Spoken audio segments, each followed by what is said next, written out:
This is the calibration phase for your African wild dog tag or collar. So the first things first, you want to undertake this in like an open space, ideally as close to the capture site and as close to where the wild dogs are sort of roaming around or your species is inhibiting. In this instance, I don't have that available to me, so I'm just doing it within the workshop. But you want to be far away from any big buildings, big masses of metal, for example cars or lampposts, signposts. Another thing is what electronics or big bodies of metal do you have on your person. So take your phones away, anything that's going to affect the instruments we have logging. So I'm using a very simple watch because it's going to be important to the calibration, and I would recommend a watch or something similar.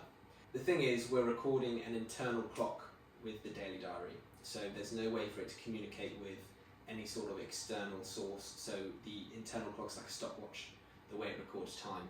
So we need a known set of movements to offset that time. And that's really important to understand, because that set of movements is actually going to dictate the quality of the data and dictate a lot of the findings and what we can use this data for. It's really important to get right is that one time. Let's begin. First things first is we have a compass or magnetometer within the daily diary, so we need to take the magnet off, which is stopping the VHF. So your VHF is going to be logging at this moment in time. Take it away from your person, far away, a fair few meters away. So at this point, the daily diary is logging, the GPS should be logging, right? You plugged in the daily diary, sealed it with glue potentially. Maybe not if you aren't certain it's going to get deployed at said date. You want to hold the device so it's like on the animal. Now, like I said in the previous video, we imagined this would be the front of the animal. So I'm holding it like so, and it would be hanging off the bottom. This heavier device should swing on the bottom and the GPS should be on the top. This is more than subject to change, that's okay. We just need to know how you calibrated it. So if your orientation of your collar changes from how you calibrated to how it went on the dog, that just needs to be noted down. Next thing is we want to face north. So use a compass before, maybe mark out on the ground using a stick or just a line in the sand or gravel or dirt to mark out where north is. This doesn't need to be too precise, just an approximate, like, this doesn't need to be too precise, just an approximate north heading. So hypothetically, this isn't where north is, but I'm going to face slightly offset to give you the impression that I've marked out north and I'm facing there now to begin my calibration. Back to turning the pressure on. We need to get this time exactly right. What we're going to do is we're going to do some set distinct movements in the data, and we should be able to find it by using your switching on time to where we are now to find approximately where the calibration is in the days of data. We can find this distinct set of movements to then offset the internal clock forever after. So we're going to go up and down, back and forth, left and right. Not only is that movement distinct, but it shows that all the accelerometry channels are working and what orientation the accelerometry channels are in relation to your setup. So get your time and just count yourself in. So I'm going to go on the minute and do the set of motions I described.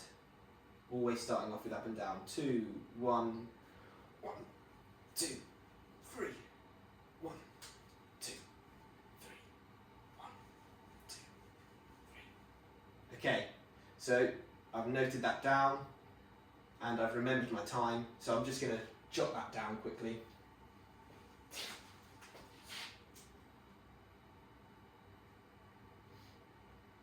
So I did it on the minute, perfect. So that time I've written down is the exact time I started that up and down motion to the second. You want to get your watch as close to UTC as possible. Now, the way I do this, I do it just before I go out on the field. I get up online or time.is or use my phone app to offset my seconds, and throughout the day it's, you know, watches, digital watches don't go out by too much throughout the day, so you'll be absolutely fine. If you can't offset your watch, just use your watch best you can. Sometimes these scenarios are very situational. Next phase of the calibration, so time offset done. And we've also stimulated our acceleration. Now we're still facing north. We want to feel our hemisphere by fulfilling every orientation while stimulating the acceleration channels as least as possible. Now, in another sense of the word, what we're going to do is we're going to face north, we're going to take our collar and try and slowly let it feel every plausible orientation. Now, I just call this a tumble, and it is very subject to how much time you have, but what I would do is I would just do this for 2 minutes. So if you can see what I'm doing, maybe I'm doing it a bit too quickly for the sake of a demonstration, but I'm just flipping and turning the collar so it sits in every plausible orientation. You just want to do that for a couple of minutes at least if we're using a tumble. You can make it a bit more structured by rotating it in one axis, flipping it up, rotating it in another axis, and then while turning, doing the same.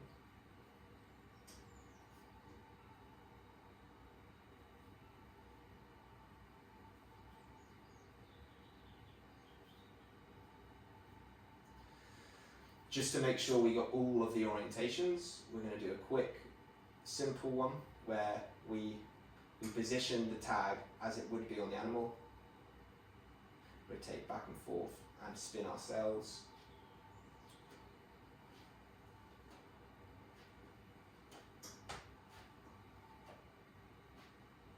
I actually go a bit too fast, so maybe a touch slower than the demonstration. Then we get back to the start, and then we put it on its side, rotate forward and back, or back and forward, and also spin ourselves.